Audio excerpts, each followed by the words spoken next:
What's up everybody, Dave Moss Jr. here, and in today's video, if you haven't already seen my DIY cold plunge, you should probably check that out. It's on my channel.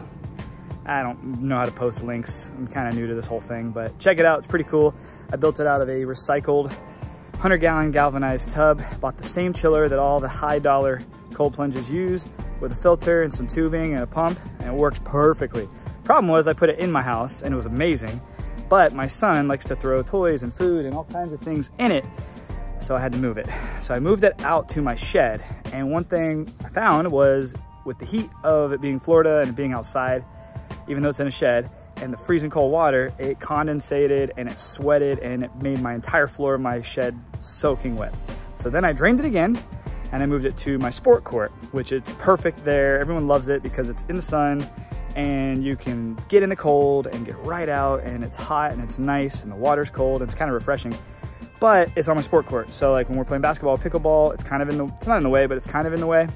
Not to mention the chiller's fighting pretty hard to keep it cold because it's not insulated, it's just a galvanized metal tub. So I went to Tractor Supply yesterday, looked at a bunch of different options, and I know for a fact that the metal sweats.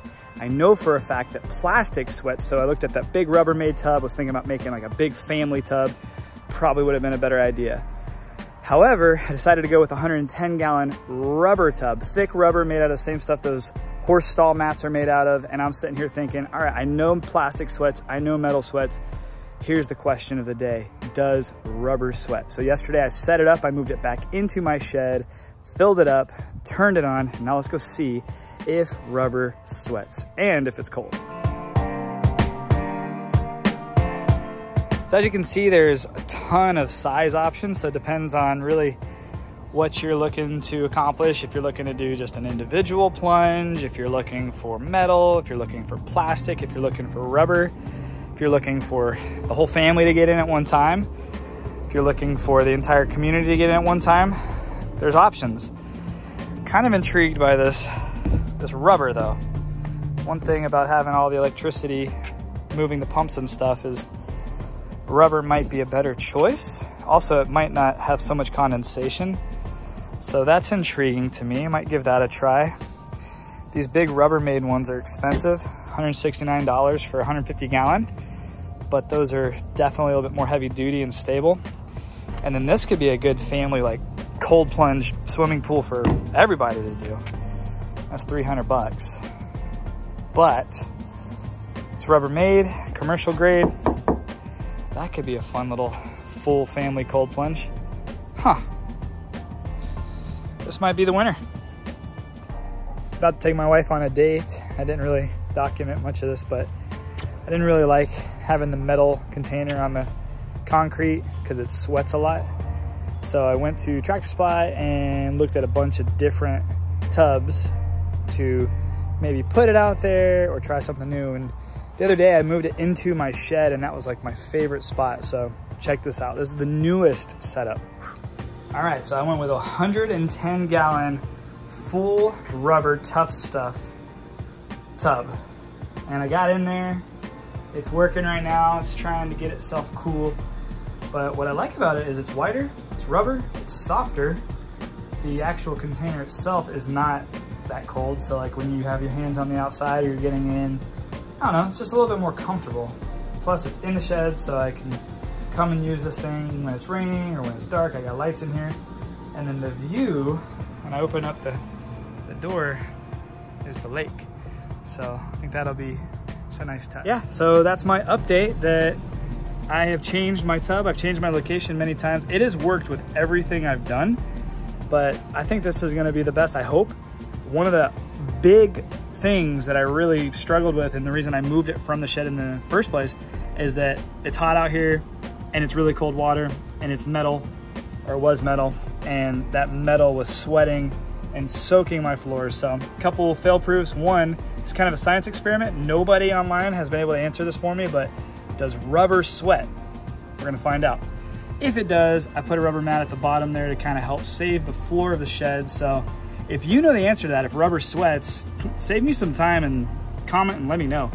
But if you don't, and you've been curious like me, we're gonna try out rubber and see if it works. until next time, God bless and have a great day. All right. So there it is, big rubber tub. Oh man. It sweats. It sweats bad, just as bad as the metal. Well, that stinks. Well, at least the water's really cold and clear, and it's at 50, so it's fighting even out here to stay cold. So definitely would recommend, if you are planning on spending any kind of money, like the DIY, this is great. 50-degree water is awesome. This inside, outside, no matter where you have it, it works. The chiller works, the pump works, it's great. But if you're like me kind of, and don't want it sweating all over the floor of your shed, or you want it to just really stay cold and be able to put it anywhere, you might want to just bite the bullet and buy the ones that are built to stay outside, because this is getting kind of annoying. However, I saved a lot of money and I'm about to jump in it anyway. Oh no. Well, I guess that's the low point right there.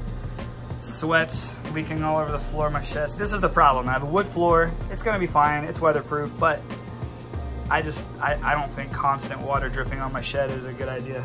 So, all right, well, that's a fail for what I'm trying to accomplish. And to remind you, I'm trying to keep freezing cold water outside without having to insulate and build a crazy freaking, man. All right, that's fine. Time to jump in this thing anyway. All right, well, I'm gonna go ahead and take advantage of this Plunge setup.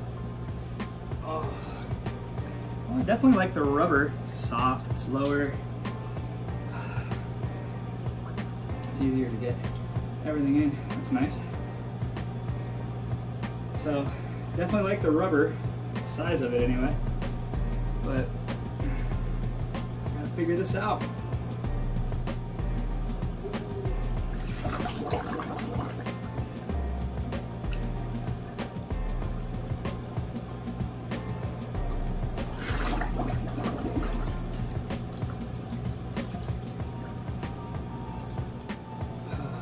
All right, 3 minutes is up. 3 minutes is like that perfect time for thermogenesis to happen. Cold thermogenesis anyway. So if you're gonna make cold plunging part of your routine, 3 minutes is that prime spot. This is where I had the outside one that was working beautifully, but yeah, just got really hot really fast, and I really don't want it here in the corner of my sport court. I'm thinking about taking this little side here, putting it here. All right, well, so I guess my experiment of does plastic sweat or does rubber sweat, plastic sweats, metal sweats, rubber sweats. I guess everything sweats. So if I want to keep this in the shed, I'm gonna have to insulate it and create some sort of a barrier to keep the water off the ground. However, I think I'm just gonna build a freaking platform on the side of my sport court, make it an outside plunge. So yeah, that'll be my next edit, is building an outside plunge and documenting how that works. So definitely love it. I love the benefits of the cold plunge. I really wish it was a little bit easier to make one that didn't sweat. It sweat inside my house too, just so you guys know. Like when I had it in the workout room in there, it was sweating on the floor, but I have rubber flooring, it's on top of concrete, so I wasn't too worried about it. But this I'm worried about because it's wood.